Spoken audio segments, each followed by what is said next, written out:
over the last 2 years, the Biden administration has enacted almost $5 trillion worth of spending, much of it with Congress, obviously, with Democratic majorities in both chambers, but obviously some of it simply on their own, such as through the student loan bailout. That is, of course, constitutionally questionable.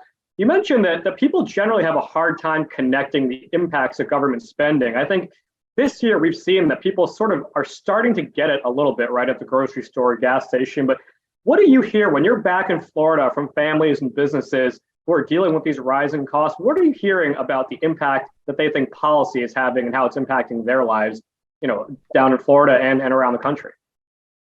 Well, this is personal because I watched it growing up. I was born to a single mom. We lived in public housing. I watched her struggle to put food on the table. There ultimately were 5 kids. She got remarried.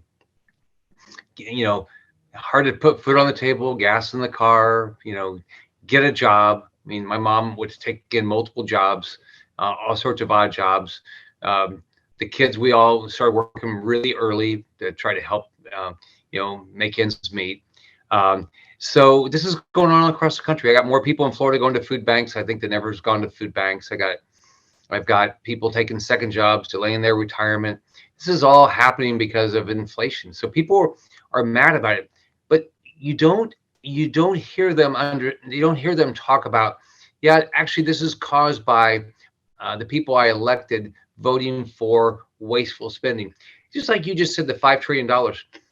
It would be really bad if we had $5 trillion in the bank that we had saved and spent that money and wasted it, but we didn't. We borrowed all this money.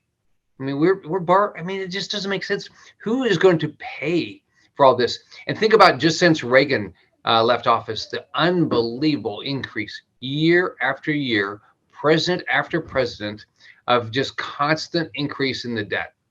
Just a constant increase in the debt. It doesn't make any sense. And it's like, well, we can't do anything about it. And by the way, we don't vote on Medicare. We don't vote on, on any of these safety net programs. We don't vote on Social Security. They're just automatic pilot now. Obamacare is automatic pilot. And so what that means is we don't have to take any votes up here because God forbid we do that. But what I don't get is why shouldn't Congress, it's part of I put out a plan, rescueamerica.com. I said, Congress ought to tell you every year what they're going to do to fix Social Security, Medicare, because guess what? You paid into Social Security, Medicare. You should get your benefits. And those programs can be fixed, but you can't fix it if we don't live within our means. You can't fix it if we don't improve our economy. Yeah, absolutely right. And, one of the problems that you brought up is, Congress hasn't followed regular budget order in 25 years, but even that process itself really only accounts for about a third of all the money the government is spending. And as you mentioned, these mandatory spending programs, as they're called, Medicare, Medicaid, Social Security, Obamacare, they're growing on autopilot because they're never debated. And so it takes, not only procedurally takes quite a bit, but it takes quite a bit of political courage to address those issues. And I think now we're seeing those impacts, and appreciate you raising how, in particular, it's impacting, struggling families, single parents, seniors on fixed incomes. Do you feel like you've seen, people like that be hit particularly hard in Florida? I think the groups that you should worry about the most is the poor and the people on fixed income. Generally, if you're on fixed income, the money you get a month is not staying up with inflation. Wages are generally not staying up with inflation. And if you're poor, they're not staying up with inflation. So we're putting these people in a worse position. Now, inflation doesn't hurt if you own a bunch of assets, right? If you're rich and you own a bunch of land and own a bunch of buildings, it doesn't hurt you as much.